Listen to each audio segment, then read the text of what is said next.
There's a I've lot heard of a lot fake of stuff. people, like we live in such a socially conscious time now. I've heard a lot of people say that they can't hardly watch 16 Candles anymore because they think it's like kind of like abusive to women and sexist Really? and all this stuff. And I don't know.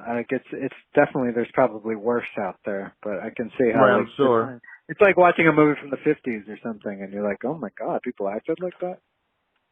I Right. mean, for me, I notice sometimes I think it's weird because I think about, we're talking about the 80s, we're talking about like with 1985, 35 years ago. And I Right. think, to me, it feels like yesterday. I'm like, what's the big deal? And then I imagine myself being 20 in 1990, and that would be 70, 60, 50. That would be like me talking about, when I was 20, talking about a movie from 1945. And I'm like, Right. oh, yeah, that's a long time ago. People are But different. see, and like I said, a lot of these, young generations, like, it's actually funny because when I call out some of these movies, they're like, what is that about? What is that? And then some people actually, it's really cool. They'll go check it out. They're like, oh, yeah, that was a good movie. Like, I like Revenge of the Nerds in 1984. Yeah. Yeah, That was a I good was, one. And then they did a lot of sequels to it, of course. right. That was a classic one. And then you had Little Shop of Horrors, which I Was that believe in was the 1986. Yep, 1986, I believe. 80s? Wow. See, something And like as a that matter doesn't of, look like the 80s, so I forget that it's so timeless, and it takes place in like the 50s, so you don't even, or the early 60s, and right, you and don't, I think, you remember how they had the singers, like, the girls and stuff? I think it was like, Tishina Arnold and Tishina yeah, yeah, yeah. Campbell, I believe.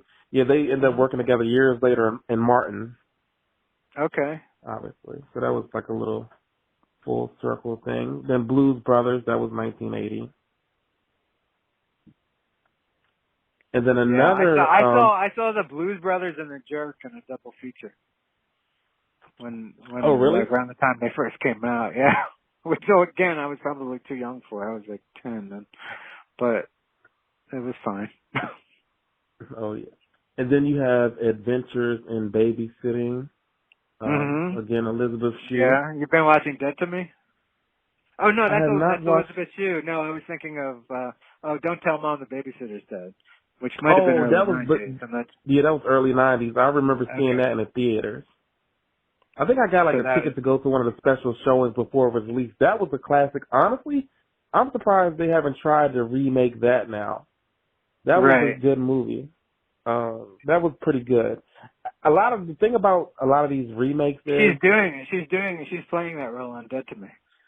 You know, oh, Don't Tell really? Mom. Well, not really, but I'm just saying, like, there's dead people that nobody else can know is dead, and they have to. Have you Oh, watched okay. Dead to Me? No, I haven't. What's it on, like Netflix Oh, or it's something? good. Yeah. It's a series. She's done 2 Okay, series now or 2 seasons on Netflix. It's a lot of fun. It's I'm like about a to check. comedy Alfred Hitchcock movie. Gotcha, I'm going to have to check that out. What about, and of course, Heathers, which I believe was Heather's 1989, was Sharon Doherty. so it came out. It came out '88, I think, like right after I graduated high school that summer. Okay. And I went to see it, and I tell people, I was like, Heather's was like, it was like the culmination of my high school experience. Like I went to see it, and I was like, I mean, more than any of the John Hughes movies and stuff, I saw Heather's, and I was like, finally, somebody got it right. Like that movie spoke to me so deeply about like the cliques and just the bullshit that happens in high school. And then And they tried to do unfortunately, the no series one was running recently. around killing anybody. The musical Oh, was pretty yeah. good. I don't know if you saw the musical, but it's No, pretty I good. haven't seen the musical. But it still They did stands some out as a stuff in classic. Riverdale. Oh, yeah, they You know did. how That's right, yeah, that's right, Riverdale. every year Riverdale does like a musical episode, and one year they did Heather's. Yeah, I was actually sorry that they weren't able to finish filming Riverdale because of the COVID, but I guess they're just going to pick up what they didn't film as part of the next season. I don't know much about it. I do know I watched it off and on, but I didn't see the last 2 episodes, so I don't. Did it end like in a good way? Did they make it seem like a cliffhanger even though they didn't finish? You know what? It kind of did end in a good way because, like, the principal, he was one of the big Don't tell mysteries. me, don't tell me, don't tell me, don't tell Oh, me. basically they kind of like But I wrapped didn't up even know. some I didn't stuff. know they didn't finish. I didn't know they didn't finish the season. No, they still had like maybe like 3 episodes to finish. I think they had So like weird. prom and I watched New graduation. Amsterdam, and that was weird because they took like there was a whole episode that they couldn't show. They shot it, but they couldn't show it because it was about a pandemic. Oh, And they okay. were they were trying to be sensitive, and they didn't want to put any incorrect information out there because basically at the end of the day it's fiction. So they just cut out pieces of it and put it into another episode because they had to introduce this one character who's going to be on next year. It was a little choppy, but they had people come on from their home on their cell phone, some of the cast members, to explain what you were about to watch. And I mean, this is a crazy time we're living in.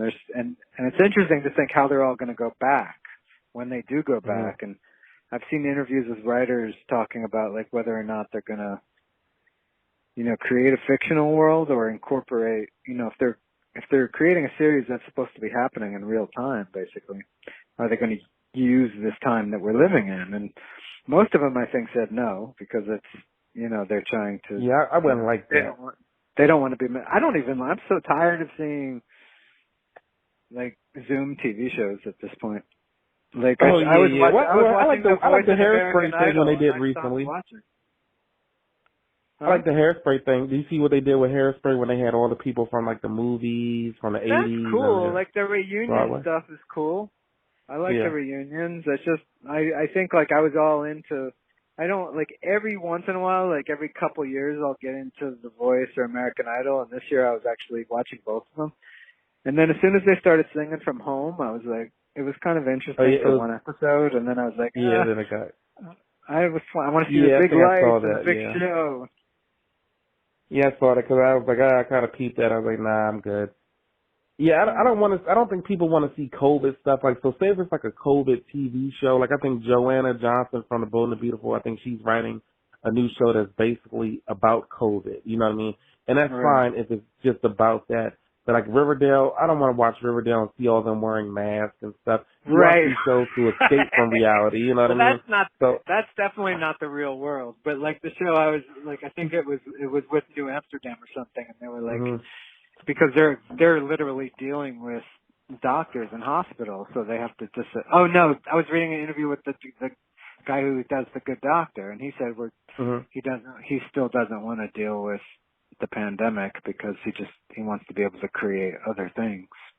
you know what show would be good for the pandemic? Like if they were to do some kind of pandemic couple episodes, maybe like a show that takes place in a hospital like Grey's Anatomy.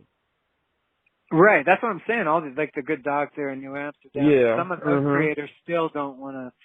Because I mean, and honestly, how many of us want to? I don't know. There's going to be somebody. Not it can't be everybody, but someone's going to have the guts to do it, and maybe it'll be really good. But if everybody's doing it, it'll be like, oh, I won't turn on. I won't want to watch anything. It'll be like, I already lived through it. I don't know. And actually, you know, one thing that I've noticed too, which I'm surprised a lot of Hollywood doesn't do, which I think is a good idea, like how Days of Our Lives, they film so many episodes like way in advance. So Right, that way right, they were sort of prepared when stuff like this. Like they have episodes to go right. way through September. You know what I mean? So like of Right. Well, they original do that. I mean, programming. you do that to save money. I mean, that's what we Yeah. did at the end of Port Charles. We shot a full year in 6 months, Mhm. and then they still have to pay the actors, but unfortunately, the crew only gets paid when they're there, so they're only getting Right. paid for the 6 months of work. But yeah, I mean, in order to save the medium for whoever's still doing daytime, I mean, and even the other shows do it to an extent. They shoot a lot further ahead than they used to. Right. Right. Right. But Days of Our Lives was definitely the most prepared. Yeah, and I think they said, There's like I still said, they're new going to shows, bring. right? Yeah, they have new shows going through like September. They have enough through last Wow. through September. And I know like they said Bold and the Beautiful might be one of the first shows to come back because I think they're taking notes from like some Australian soap operas. They're going to possibly bring people back, but maybe have only people in so many scenes with each other. And they probably Right. will eliminate like some of the kissing and all that touching and stuff like that. You know, they'll try, you know, it'll be creative how they try to pull it off. So, Yeah, it's really. I mean, I heard one story about people talking about like quarantining all the actors together in the Oh yeah, studio. I read that. Yeah. So I was like, what do you, like, the actors who have money, who already are like kind of like stars, I don't know if they would even agree to that at all.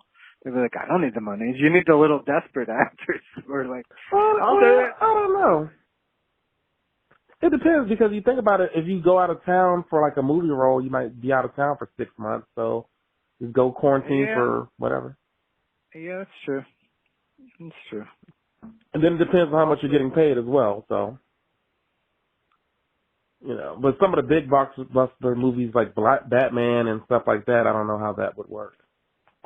Then of Yeah. course you I got mean, Bachelor Party. I mean, hopefully, hopefully this will all start to fade, and everyone's talking about the second wave, and I just hope that doesn't happen.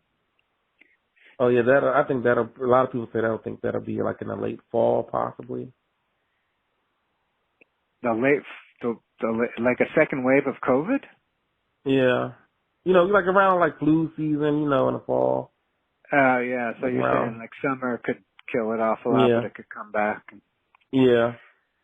We'll see. Okay, You you know want how to get like back 'cause to the it's 80s? basically like a common cold won't be the same. Yeah, we go back to the 80s. So then you have Bachelor Party. Obviously that was a good movie. Yeah. I like I mean, a Bachelor lot Party. of That the was a 80s classic. stuff was like sexploitation kind of stuff, and I was going Mhm. through puberty at the time, so I probably thought it was cool, but I don't know if I can really watch it now. I could actually Unless watch it's it actually now. a It's good funny movie. because Like Risky Business. Risky Business was potentially like just a teen sexploitation movie, but it was actually done really, really well. It's a really good Mhm. movie. And I didn't even know he dated Rebecca De Mornay for a while after that.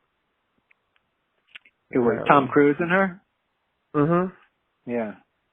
Yeah, that was a cool fact. They dated for a while after that. Yeah, that was a good film. I'm surprised they haven't even tried to. I think something like that could possibly be remade now differently, like a different Yeah. take. Footloose, obviously they did. That was good. 1984. Actually, I like the new version of Footloose better than the old version. Really? I don't like. I can. What I missed in the new version was Kevin Bacon is such a good actor, and when he does his scene with the Bible and the big speech to everybody, talking about like now's our time to dance, talking about Oh yeah.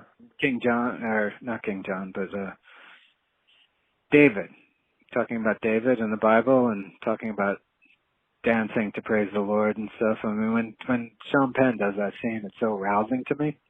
I mean, Mhm. I'm not against remakes as much as a lot of people are, and I watched it and I liked it. But as far as but what I do like better than Footloose is a movie that I talked about on Facebook the other day that came out in '89, and I saw it in theaters, I believe. It was done by the same people who created Footloose and the music and everything, and it was called Sing, and it was about the Oh yeah, I sing think I saw you writing competitions about in that. Brooklyn schools, and I don't know whether I just was more into it because I was in theater in high school, and it was just the whole and it was more of my world because it was the Northeast, and but I was way more into Sing, and then like most people don't even know what that movie is. Yeah, I really didn't really know what that movie is either. I'm gonna check it out because I remember I saw you posting about that one. Yeah, it doesn't exist on DVD or anything. They do have an upload of the full movie on YouTube, but it's not the best quality.